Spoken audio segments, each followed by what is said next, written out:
রাগের মাথায় ছেলের মাথায় বাঁশের বাড়ি, ঘটনাস্থলেই মৃত্যু ছেলের, বাবার হাতে খুন ছেলের। রাগের মাথায় ছেলের মাথায় বাঁশ দিয়ে আঘাত করে বাবা এবং ঘটনাস্থলেই মৃত্যু ঘটল ছেলের। সোমবার পূর্ব বর্ধমান জেলার দেওয়ানদিঘি থানার পিলখুড়ি গ্রামে এই মর্মান্তিক ঘটনা ঘটে।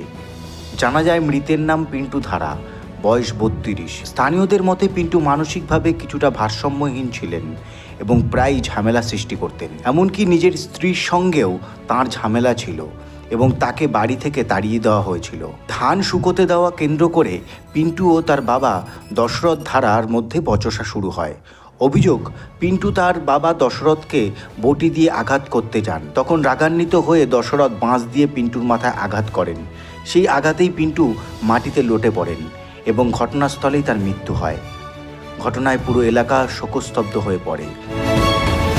দেওয়ানদিঘি থানার পুলিশ পৌঁছে ঘটনার তদন্ত শুরু করেছে এবং মৃতের বাবা ও মাকে আটক করেছে।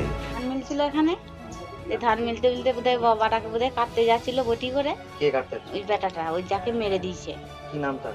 পিন্টু ধারা। বাবার নাম? বাবার নাম দশরথ ধারা। দিয়ে তারপর কি হলো? দিয়ে ওই বটিটা করে কাটতে যাচ্ছিল, দিয়ে ও দেখে বাবাটা দেখেছে, দিয়ে দেখে আবার বাবাটা বেরিয়ে দিয়েছে, দিয়ে মাথায় নেগেছে, দিয়ে বাস ওইখানটা করে পড়ে গেছে, দিয়ে বলছে মারা গেছে। আমি তো ছেলেটা মারা গেছে? হুম। কে মারলো মাথাতে? বাবাটাই বেরিয়ে দিয়েছে, বাবাটাকে আগে কাটতে যাচ্ছিল বটি করে, আচ্ছা। দিয়ে তখন বাবাটাই বেরিয়েছে।